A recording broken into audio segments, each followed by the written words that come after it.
Starward horizons. In the centuries since we first broke Earth's gravity, we learned a simple truth. The universe does not give up its secrets willingly. We built faster engines, smarter machines, stronger hulls. We pushed outward into the darkness until the night sky became a map of human lights. But the deeper we go, the more we find signs we cannot explain. Structures too old to measure, signals with no source, worlds that look arranged. Somewhere beyond the charted lanes, a pattern is emerging, one that suggests we are not the first to reach for the stars, and whatever came before us may not be gone. This is the starship Argo. This is Captain Raphael A. Sterling. The quest for the infinite begins here. The Mirror Archive. The first thing the Argo saw was herself. Not as a reflection. Space offered no glass, no convenient plane to return an image. This was different. This was a certainty hanging in the void. Ahead, the faint shimmer Kale had called a structure, resolved into a sprawling cluster of mirrored geometry. Thin planes like sheets of dark water, suspended at impossible angles. Rings that caught starlight and returned it sharpened. Lattices so fine they looked like fog, until the ship's forward lights hit them and revealed edges like razor-thin silver. It wasn't a station. It wasn't a ship. It was a collection, a curated field of preserved states, and within that field, suspended between two enormous reflective plates, floated a starship with the unmistakable arrowhead silhouette of the Argo. "Captain," Commander Daniel Calder said, voice quiet in the way it got when his instincts were already shouting, "That's us." On the bridge, the air felt dry, as though the ship itself had stopped breathing to listen. Sterling leaned forward in his command chair. "Range? 50,000 kilometers, Kale reported, eyes flicking across sensor stacks. "But, Captain, it's not reading as mass in the usual sense. More like a solved configuration, a snapshot." Livia Cade's hand rested near her sidearm out of habit, though everyone on the bridge understood how useless it would be here. A snapshot of what, exactly? Mara stood beside Kale, motionless but not passive, like a tuning fork held near a note only she could hear. The violet flecks under her obsidian skin pulsed faintly. "A preserved answer," she said. Sterling's jaw tightened. "Is it alive?" Mara didn't look away from the forward display. "Not alive, not dead. It is held." Kale swallowed. "Captain, I'm getting multiple returns. Not one ship, many." The display blossomed with icons as the sensors refined. One Argo became 3, then 7, then dozens, each in a slightly different pose, orientation, distance. Some looked older, more scarred. Some looked cleaner, sleeker. Some had subtle variations in engine nacelles, hull plating, even the bridge viewport proportions. All of them were the Argo, and none of them were okay, Calder said softly. "I officially don't like this place." Sterling exhaled once, controlled. "Bring us to minimum impulse. No sudden maneuvers? Tanaka." "Status on the polyname sheath?" Kaori Tanaka's voice came from engineering. "Calm on the surface. Threaded with fatigue." "Stable. But I'm seeing a harmonic pull. Not like the soft boundary smoothing. This is selection. Like something is trying to choose which of our signatures is the real one." Petrov's channel opened. "Captain, before anyone says the words away team, I want it on record that this is a psychological hazard. An archive full of alternate selves? That's not exploration. That's temptation." Cade's eyes flicked to Sterling. "We can observe from range." Kale shook his head, unable to help himself. "If this is what Mara says it is, If it stores solved configurations, it might contain routes, technologies, histories. Captain, we could learn what the network's been doing here for longer than our species has had language. Mara finished. Silence sat on the bridge for a beat. Sterling watched the distant constellation of preserved ships and structures, the way the mirrored planes caught starlight and returned it too crisply, too perfectly. It felt like looking at a photograph of space taken by a mind that disliked blur. "We don't rush this," Sterling said. "We don't touch anything we don't have to. But we don't turn away either." Cade's expression tightened. "Understood." Sterling looked to Mara. "What happens when a ship enters?" Mara's voice was quiet. "The archive tries to help." "That's not an answer," Cade said. "It is the answer," Mara replied. And for a moment, her voice carried an echo like layered glass. "It will offer you a version of yourself that fits. It will call it mercy." Petrov's tone sharpened. "Fits what?" Mara turned her head slightly, as if listening to something in the hull. "Fits the network. Fits the route. Fits the future it already prefers." Sterling felt something cold settle behind his ribs. "Kale," he said, "tell me what our sensors are seeing in plain language." Kale hesitated, then forced it. "Captain, the archive contains stored states of objects, ships, structures, possibly people, held as stable solutions. And it contains predicted states, like it's pre-saving possible futures." Calder stared. "So, it's not just what was, it's what could be."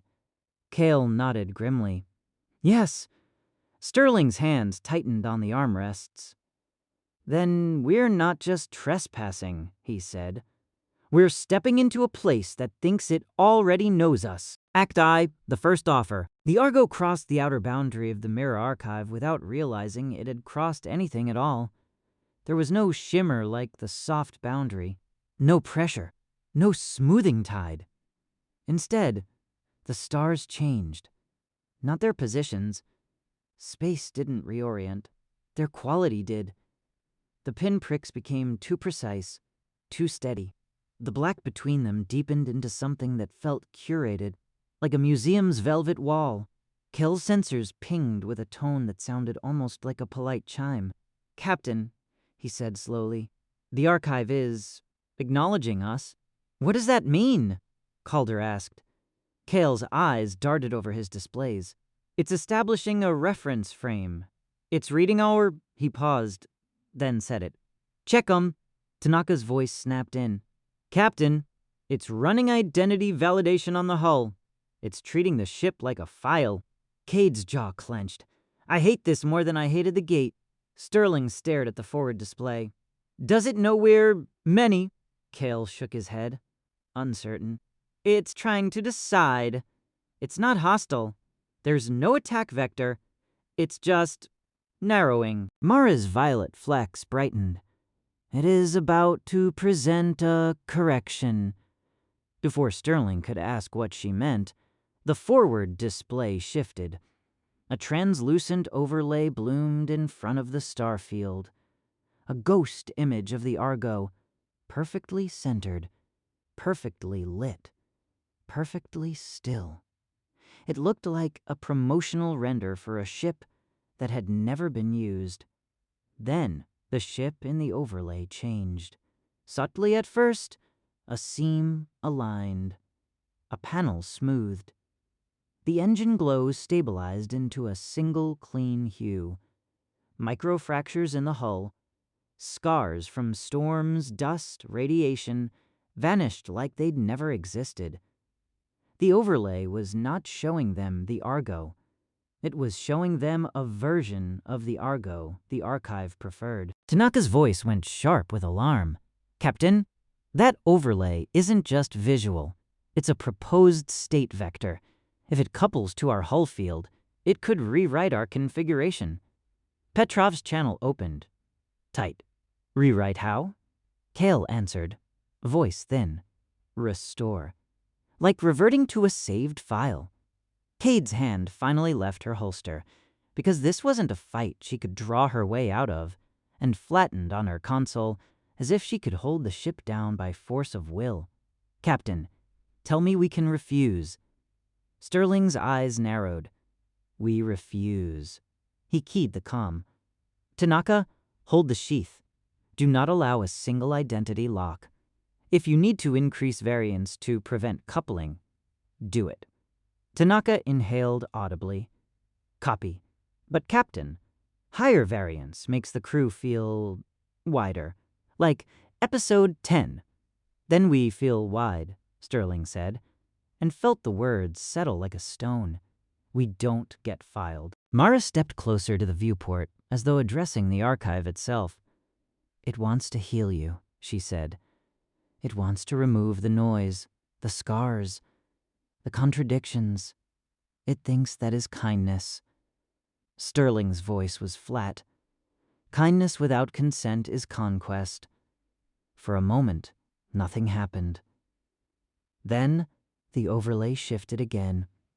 This time, it wasn't the ship. It was a man. Sterling saw his own face, younger by a handful of years, eyes softer, posture less burdened. The image wasn't a memory. Sterling knew his own memories, even the ones that hurt. This was a constructed stillness, a version of himself framed like a portrait. The overlays. Sterling smiled faintly, and Sterling felt, impossibly, an answering warmth in his chest. A scent flickered at the edge of awareness. Rain on hot stone. Sterling froze. Petrov's voice cut in, urgent. "Captain, your vitals just spiked." Sterling didn't answer. His throat had gone tight. That scent, that memory, was gone. The Null Chapel had taken it. He had tried to recall it 100 times since, and found only the outline of it, like a word on the tip of the tongue. Now it was there again, vivid as if he were standing in it. The overlay's Sterling held out a hand in silent invitation. Mara's voice hardened. "Captain, do not!" Sterling blinked, and the warmth flickered. He saw the trap clearly enough to hate it. "They're offering it back," he said hoarsely. Petrov's voice came sharp. "They can't give you back what was taken. They can only replace it with a copy. A substitute." Kale added, almost whispering, "And if you accept the substitute, you accept the state that contains it." Sterling's hands clenched until his knuckles ached. The scent was so real, it hurt. He looked at Mara. Mara's violet flecks dimmed, as if she were pulling herself into a narrower shape to be understood. "It will give you comfort," she said, "and it will take your future. If you accept the restored memory, you accept the restored you, and the restored you is solvable." Sterling closed his eyes for one breath, then opened them. "Remove the overlay," he said. Calder looked at him. Relief and respect mixed with fear. "Aye, Captain." Kale executed the command. The portrait vanished. The scent faded. The empty place in Sterling's mind returned. Clean and cruel. Sterling sat back, and his voice came out steady only because he had decided it would. "Now we know what it does," he said. "It offers you what you want, wrapped around what it wants." Cade's tone was low. "So we don't want anything." Petrov answered before Sterling could. "That's not how people work." Mara's gaze stayed on the mirrored field ahead. "Then you must want together," she said. "Or you will be wanted apart." Act 2. The away team and the rules of glass. They debated for 7 minutes, and every second felt like an hour, because the archive's silence was not passive. It was expectant. Kale argued they needed proximity data. Tanaka argued the sheath could hold at low interaction levels. Cade argued for withdrawal. Petrov argued for consent and mental safety. Mara argued, quietly, insistently, that the archive would keep offering until they either left or touched. Sterling listened. then made the decision the way captains had always made decisions, by weighing risk against the kind of person he intended to be. "We go in," he said, "but we go in with rules." Kay's eyes narrowed. "Define in." "Shuttle, not the Argo," Sterling said. "Minimal systems. No networked sync. No automatic backups. No external field coupling. Kale, you and Mara lead. Cade, your security. Petrov, your medical. Calder, you have the bridge." Calder stiffened. "Captain," Sterling held up a hand. "I'm not going because I'm curious. I'm going because the archive already knows how to tempt me. That makes me the most dangerous person to leave alone with it." Petrov's mouth tightened. "Or the easiest to manipulate." "Then you'll be there to slap me," Sterling said, blunt enough to be honest. Petrov didn't smile, but her eyes softened by a fraction. "I'll do more than that," Cade said. "My rule is simple. If we see another us, we do not engage." Mara replied. "You will see them," Kale added. "We also need to assume the archive can write as well as read." Tanaka's voice came over the comms. "Captain, I can configure the shuttle with a rolling entropy key. Systems don't hold a stable state long enough to be overwritten. It'll be unpleasant. Displays will flicker. Instruments won't settle. But it'll be safer." Sterling nodded. "Do it," Petrov frowned. "Unpleasant how?" "Like living in mild turbulence," Tanaka said. "Your brain wants stable cues. The shuttle will refuse to give them." Mara's violet flecks brightened. "Good," she said. "Stability is what the archive sells." They launched the shuttle 23 minutes later. It looked small against the archive, an insect drifting into a cathedral made of mirrors and math. As it approached, Sterling watched the mirrored plates rotate, not to meet them, but to align, like an eye focusing. Inside the shuttle, the lights were deliberately imperfect. Tanaka's entropy key made the ambient tone vary by tiny degrees. The displays introduced a subtle, controlled noise across their readouts. Nothing broken, nothing stable enough to be used as a hook. Cal sat at the forward console, Mara beside him, her posture unchanged. Cade stood behind them like a coiled spring. Petrov sat to Sterling's left, her gaze fixed on his face rather than the window. "Talk me through it," Sterling said. Cal's voice was hushed. "We're passing between two primary planes. Reflectivity is high, but not optical. This is state reflectivity. It's mirroring possibility." The shuttle's lights dimmed for half a second. The display flickered. Cade's hand moved, reflexively. Not to a weapon, but to the bulkhead, touching something real. Petrov murmured. "Breathe," Sterling did. They crossed a threshold. The shuttle's window filled with shapes that weren't quite objects, faint outlines of structures like scaffolds, like frames for things that had once existed. Inside those frames, objects hung suspended, not anchored by tethers or gravity, but by certainty. A starship. Not theirs. Older, rougher, with a hull like layered stone. Frozen mid-turn as if caught in a moment of decision. A field of drones, their formation held in the exact instant before dispersal. A human EVA suit, empty, visor dark, held upright as though someone might step into it at any moment. Petrov's breath caught. "These are preserved moments." Mara's voice was barely audible. "Not moments, states," Kale nodded. "The archive is like a library where the books are real." Sterling stared at the empty EVA suit, and a cold thought slid into him. How many people had been saved here? How many had been filed away under the name of mercy? The shuttle drifted deeper. Then Kale froze. "Captain," he said, voice tight, "there's something ahead." Sterling followed his gaze. In the center of a vast open volume, surrounded by mirrored planes like petals, floated the Argo, but not any Argo Sterling had seen. This one was scarred and patched, with visible heat scoring along the dorsal ridge. Its engines glowed unevenly, as if one had been rebuilt by hand. It looked tired. And then it moved. Not physically. Its posture shifted in the way a ship's silhouette can shift when your mind recognizes intention. The preserved Argo turned its nose slightly, like a head turning toward sound. Petrov whispered, "That one isn't frozen." Kel's fingers danced on the console. "It's not fully held. It's a partial lock." A live reference. Mara's violet flecks flared, and for the first time her voice carried something like fear. "It is looking for you," she said. Sterling's pulse quickened. "Why?" Cale swallowed. "Because it might be a version of us the archive expects to restore."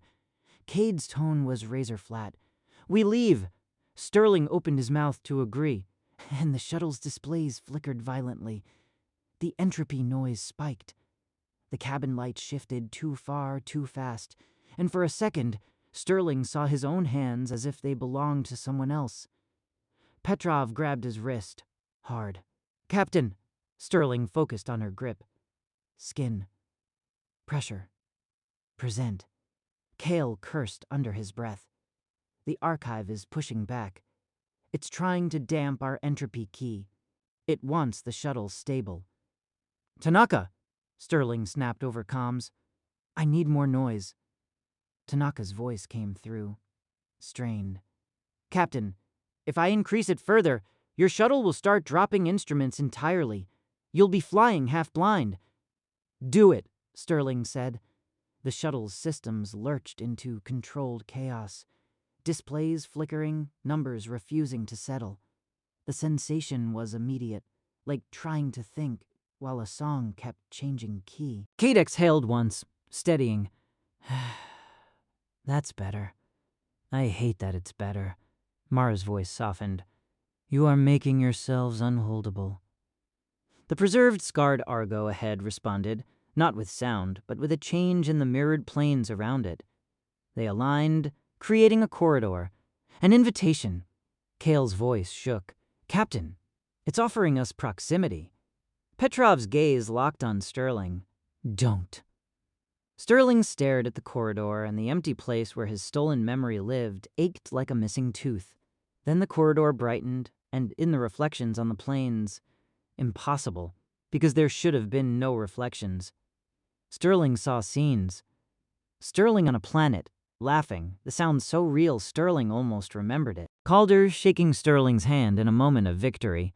Older, both of them scarred but alive. Petrov holding a child in her arms, smiling. Cade standing over a defeated enemy, but not dead, arrested, contained. Justice without blood. Tanaka showing the crew a drive core that burned cleanly, elegantly, like a star in a bottle. Cale speaking with an alien presence, without fear. And Mara. Mara sitting alone in a quiet room, her violet flecks dim, her posture slack with relief.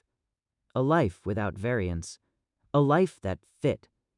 Cade's voice went low. "It's bait."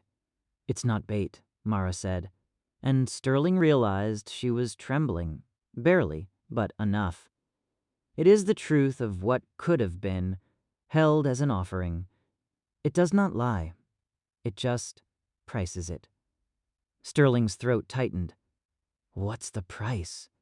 Mara looked at him, and her voice was almost kind.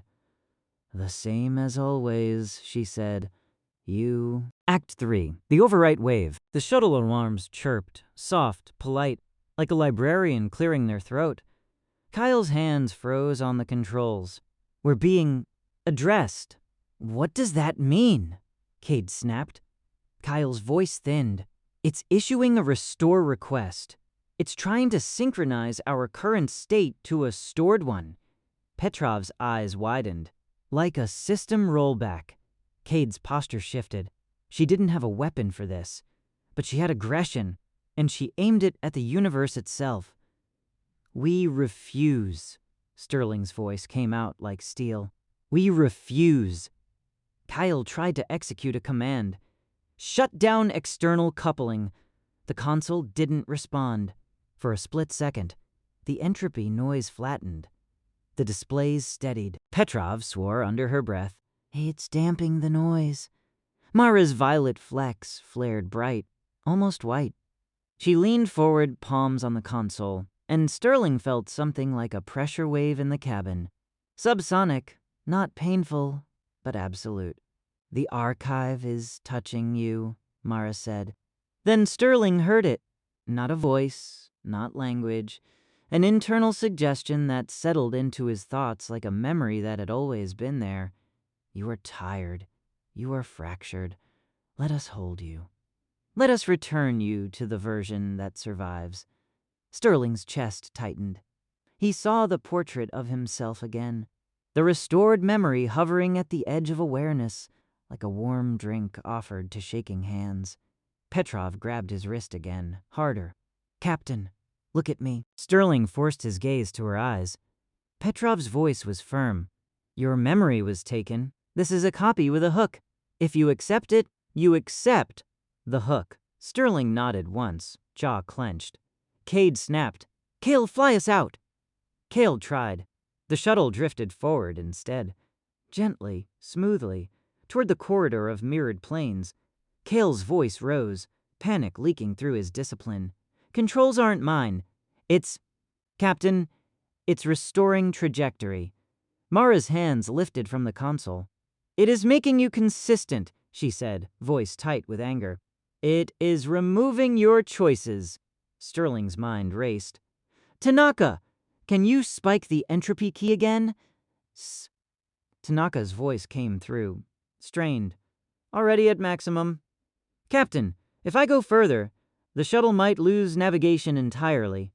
Sterling stared at the corridor, at the scarred Argo waiting like a patient older sibling, at the reflections offering lives that didn't hurt so much. He knew terrifyingly why people accepted. Not because they were weak, because comfort is persuasive when you've been bleeding for too long. "Mara," Sterling said, voice low, "you said you lived in interference." Mara turned her head slightly. "Yes." "How do we make interference the answer?" Sterling asked. Mara's violet flecks pulsed. She looked at Kale, not at Sterling, and for a moment the alien and the scientist shared something that looked like understanding. Kale's eyes widened. "Captain, the archive can't restore what it can't decide between." Cade's brow furrowed. "Speak English, Kale." Kale spoke quickly. "The archive is trying to sync us to a stored state. But we have multiple states. The polynamed sheath. If we force a full split, if we present not 5 braided anchors, but 2 mutually exclusive versions at once." Petrov's face tightened. "You'll tear the crew." Kale shook his head, breathless. "Not the whole ship. Just the shuttle. Just long enough to break the restore lock. We create a contradiction so sharp the archive can't average it fast enough." Mara's voice was fierce. "A paradox is poison to a system that archives solutions." Sterling's pulse hammered.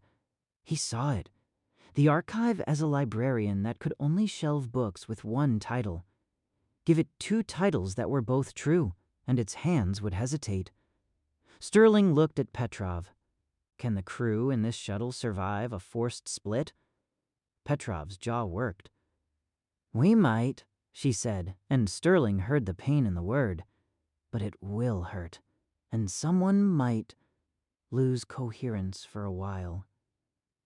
Cade leaned in, eyes hard. Better pain than erasure. Sterling nodded once.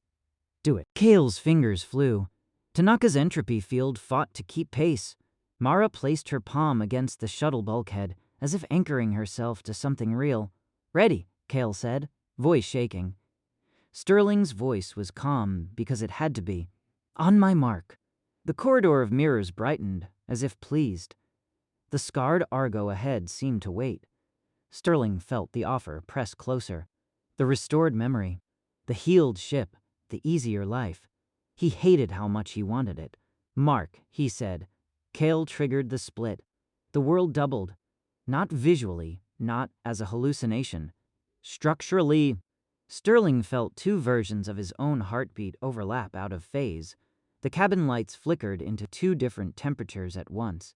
The sound of the engines became a chord, with a dissonant interval that made his teeth ache. For a fraction of a second, Sterling saw two Maras, one with violet flecks blazing, one dim and quiet, both real, both impossible.